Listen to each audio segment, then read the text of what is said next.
ഇന്ന് സ്റ്റോക്ക് മാർക്കറ്റിങ്ങിൻ്റെ ഒരു ഓവറോൾ പിക്ചറും അത് എങ്ങനെ പിക്ക് ചെയ്യണം എന്നതിനെക്കുറിച്ച് ഇത്തിരി ടിപ്സുമാണ് ഞാൻ പറയാൻ ഉദ്ദേശിക്കുന്നത്. ഇപ്പോൾ സ്റ്റോക്ക് മാർക്കറ്റ് എന്ന് പറയുന്നത് ഏതൊരു ബിസിനസ്സിൻ്റെ മാതിരിയും നമ്മുടെ പ്രൈം മോട്ടിവേഷൻ എന്ന് പറയുന്നത് പ്രോഫിറ്റ് തന്നെയാണ്. പ്രോഫിറ്റ് എന്ന് പറഞ്ഞു കഴിഞ്ഞാൽ അത് കുറഞ്ഞ വിലയിൽ വാങ്ങുക, കൂടിയ വിലയിൽ വിൽക്കുക. അതിൻ്റെ കൂടെ അതിന് വരുന്ന വേറൊരു ഗെയിൻ എന്ന് പറയുന്നത് അതിൻ്റെ ഡിവിഡൻഡാണ്. അപ്പോൾ ഇതിനകത്ത് റീറ്റെയിൽ ഇൻവെസ്റ്റേഴ്സുണ്ട്, ഡൊമസ്റ്റിക് ഇൻവെസ്റ്റേഴ്സുണ്ട്, അതുപോലെ തന്നെ ഫോറിൻ ഇൻവെസ്റ്റേഴ്സുണ്ട്. ഈ ആളുകളെല്ലാം ഇതിനകത്ത് പലതരത്തിലുള്ള ഡൈനാമിക്സാണ് തരുന്നത്. അപ്പോൾ ടെക്നിക്കലായിട്ട് നമ്മൾ അതിനകത്ത് ട്രേഡ് ചെയ്യുകയാണെങ്കിൽ അതിനകത്ത് ചാർട്ടുകൾ നോക്കി പാറ്റേണുകൾ നോക്കി നമുക്ക് ട്രേഡ് ചെയ്യാം. അല്ലെങ്കിൽ പാസീവായിട്ട് ഇൻവെസ്റ്റ് ചെയ്യാം, അതായത് ETF, ഇൻഡെക്സ് ഫണ്ട്സ്, അതേപോലെ തന്നെ നമ്മൾ വേറെ ഏജൻസി വഴികൾ നമുക്ക് പാസീവായിട്ട് ഇൻവെസ്റ്റ് ചെയ്യാം, അവരുടെ എക്സ്പെർട്ടൈസ് എടുത്തിട്ട്. ഞാനിവിടെ ഇന്ന് ഉദ്ദേശിക്കുന്നത് ആക്റ്റീവായിട്ട് ഇൻവെസ്റ്റ് ചെയ്യുമ്പം നമ്മൾ റീറ്റെയിലർ എന്നുള്ള ഒരു ഇതിനകത്ത് നമ്മൾ വാല്യുവേഷൻ നോക്കിയിട്ടാണ് നമ്മൾ ഇൻവെസ്റ്റ് ചെയ്യേണ്ടത്. ഈ വാല്യുവേഷൻ എങ്ങനെ ഈസി ആയിട്ട് പിക്ക് ചെയ്യാം എന്നുള്ളതാണ് എൻ്റെ ഒരു ഇന്നത്തെ ഒരു ടിപ്പ് പറയാൻ ഉദ്ദേശിക്കുന്നത്. അതിനകത്ത് പ്രൈസ് ടു ഏണിങ്, അതാണ് സാധാരണ രീതിയിൽ ഏറ്റവും അധികം ഇമ്പോർട്ടൻ്റ് ആയിട്ട് നമ്മൾ നോക്കേണ്ടത്. ഇപ്പം പലരും വളരെ കൂടിയ ഒരു സ്റ്റോക്ക് ഇപ്പം താഴ്ന്നു എന്നുള്ള രീതിയിൽ വാങ്ങുന്നുണ്ട്. അത് ശരിക്കും കറക്റ്റായിട്ടുള്ളൊരു അപ്രോച്ചല്ല. നമ്മൾ അതിൻ്റെ P/E റേഷ്യോ എടുത്തു കഴിഞ്ഞാൽ ഒരു 20ൽ താഴെ നിൽക്കുന്നില്ല എങ്കിൽ, അതായത് പ്രൈസ് ടു ഏണിങ്, അതൊരു നല്ല വാല്യുവേഷനിലല്ല നമുക്ക് കിട്ടുന്നത് എന്നാണ് അതിൻ്റെ അർത്ഥം. അത് പിന്നെ നമുക്ക് പ്രോഫിറ്റിൽ എത്തണമെങ്കിൽ ബുദ്ധിമുട്ടാണ്, അതാണ് മനസ്സിലാക്കേണ്ടത്. അതുപോലെ പ്രൈസ് ടു ബുക്ക് വാല്യൂ ഒരു 1 to 3 റേഞ്ചിലാണ് നല്ലത്. Dividend yield per stock price അത് നോക്കിയാൽ 2 to 5% ആണ് അതിനകത്ത് നല്ല ഒരു റേഞ്ച് എന്ന് പറയുക. പലരും പറയും ഡിവിഡൻഡ് നോക്കി നമ്മൾ വാങ്ങണമെന്ന്, പക്ഷേ അതിനകത്ത് ഒരു സ്ട്രാറ്റജിക്കലി ഒരു ചെറിയൊരു ഒരു പോയിൻ്റ് ഉണ്ട്.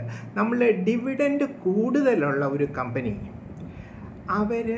അവരുടെ അസറ്റിനകത്തേക്ക് റിട്ടേൺ ആയിട്ട് കിട്ടുന്ന പൈസ ഇൻവെസ്റ്റ് ചെയ്യുന്നില്ല എന്നതിനും കൂടി അതിന് മീനിങ് ഉണ്ട്. ആ പൈസ അതിൻ്റെ പ്രൊമോട്ടേഴ്സ് എടുത്തുകൊണ്ട് പോകുന്നതല്ല നല്ലത്.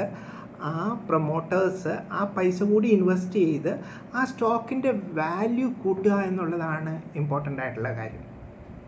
അപ്പോൾ ഡിവിഡൻഡ് മാത്രം നോക്കിയിട്ട് നിങ്ങൾ സ്റ്റോക്ക് പിക്ക് ചെയ്യരുത് എന്നാണ് ഒരു കൺസെപ്റ്റ്.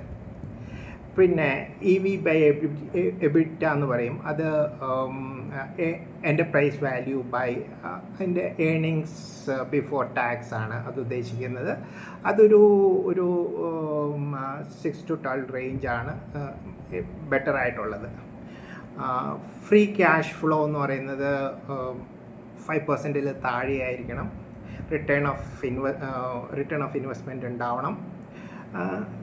ഞാൻ സാധാരണയായിട്ട് നോക്കുന്ന ഏറ്റവും യൂസ്ഫുള്ളായിട്ട് നോക്കണം എന്ന് എനിക്ക് അഭിപ്രായമുള്ള ഒന്ന് പെഗ് റേഷ്യോ ആണ്. അതായത് പ്രൈസ് പെർ ഏണിങ് ഡിവൈഡഡ് ബൈ ഗ്രോത്ത്. അത് 1ൽ താഴെയാണെങ്കിലാണ് നല്ലത്. അതൊരു ഫ്യൂച്ചറിലേക്കുള്ള ഒരു കാൽക്കുലേഷനാണ്, അതാണ് അതിൻ്റെ ഇമ്പോർട്ടൻസ്. ഇപ്പോഴത്തെ പെഗ് വാല്യൂ നമുക്ക് മിക്ക സ്റ്റോക്സിൻ്റെയും കിട്ടും.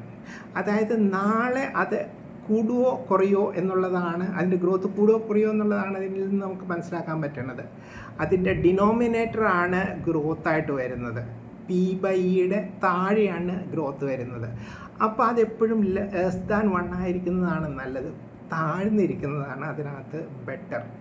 അതായത് നാളെ അതിൻ്റെ ഗ്രോത്ത് കൂടാനുള്ള ചാൻസാണ് അത് താഴുന്തോറും വരുന്നത്.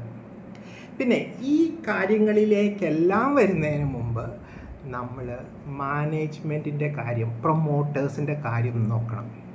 ഈ പ്രൊമോട്ടേഴ്സിൻ്റെ അവർ ട്രാൻസ്പെറൻ്റ് ആണോ, അവർക്ക് എത്തിക്സ് ഉണ്ടോ, അവർ ഓഡിറ്റിംഗ് ചെയ്യുന്നുണ്ടോ, മാനേജ്മെൻറ്റ് ആ രീതിയിൽ നോക്കിയിട്ട് അവർ ആ സ്റ്റോക്കിൻ്റെ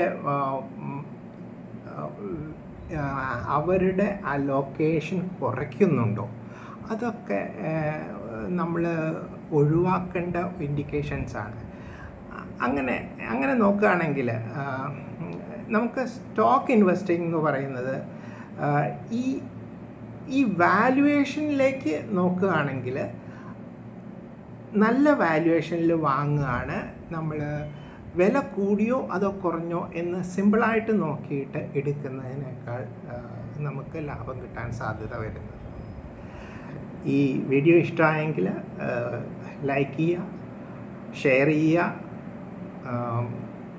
പിന്നെ അഡ്വൈസസ് കമൻസിൽ തരാം. അതേപോലെ തന്നെ അഡ്വൈസ് ചോദിക്കുകയും ആവാം.